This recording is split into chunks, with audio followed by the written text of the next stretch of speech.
So it's NBA playoff season, NBA playoffs. and apparently your Laker jersey is apropos.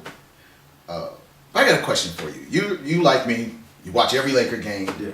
but you can't get through every Laker game. I have been in your presence before. You have turned games off. You can't stand to watch them lose. I can watch from start to finish. It doesn't matter to me. Why are you so emotional during Laker games? I cop to it. I'm one of those. I put the fan and fanatic.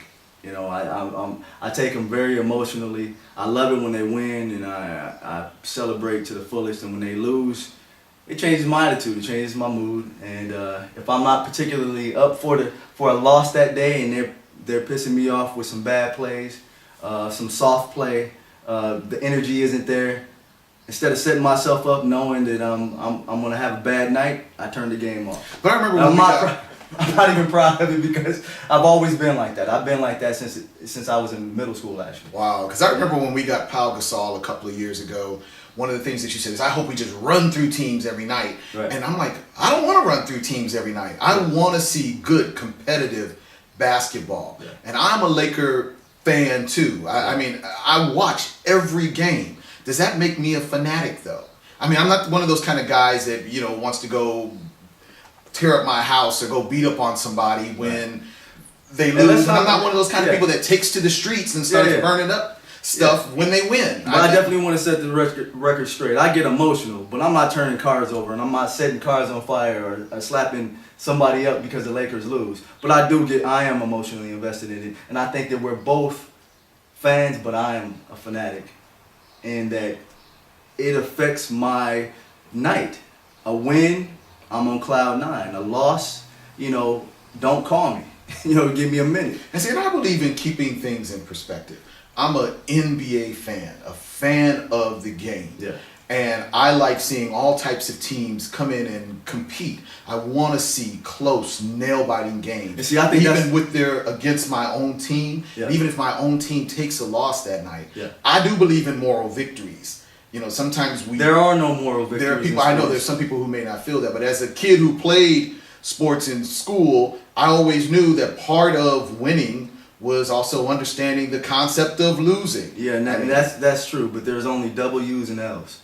That's true. It's all about the wins or it's all about the losses. I'm not even saying I can't take a loss. I'm just saying it does affect me personally, and we are different in that way. Right.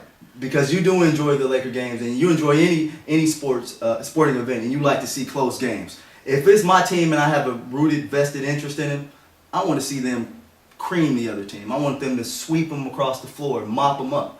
That I would prefer to see that, especially in the playoffs. So someone like you, like a couple of other friends of mine, if we lose the championship, I mean, you go in depression for several days. Yeah. Well, this is the thing. And I want to put it in a little perspective. I only really have a problem if my team loses and they don't show up. Just show up. Just leave blood, sweat, and tears on the floor, on a hardwood, and I'm good. I'm good. We can get beaten that way. But that loss we took in 2008 to the Celtics, Celtic Nation, I know you out there. That was embarrassing. It was shameful. Yeah, so I had a hard time with and that. I got so over that the following season when we beat Boston twice the next season, then we beat them again in the championship round. But see, that summer was agonizing for me. That summer was agonizing to watch SportsCenter night after night and see them punk our Lakers like that. I couldn't take it. So really, when it comes down to it, it's really the way that the team plays. I'm very emotionally tied to the game. It's about having a healthy, rational perspective.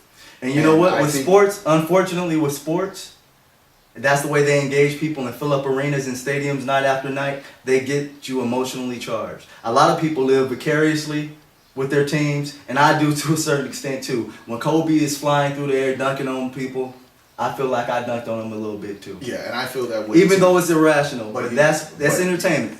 It's entertainment, but you still got to stay logical, rational. I'm logical and rational in my everyday life. Sports, it's for me to get entertained, and I'm gonna. All right, I'm gonna let you have the last word on that one. All right.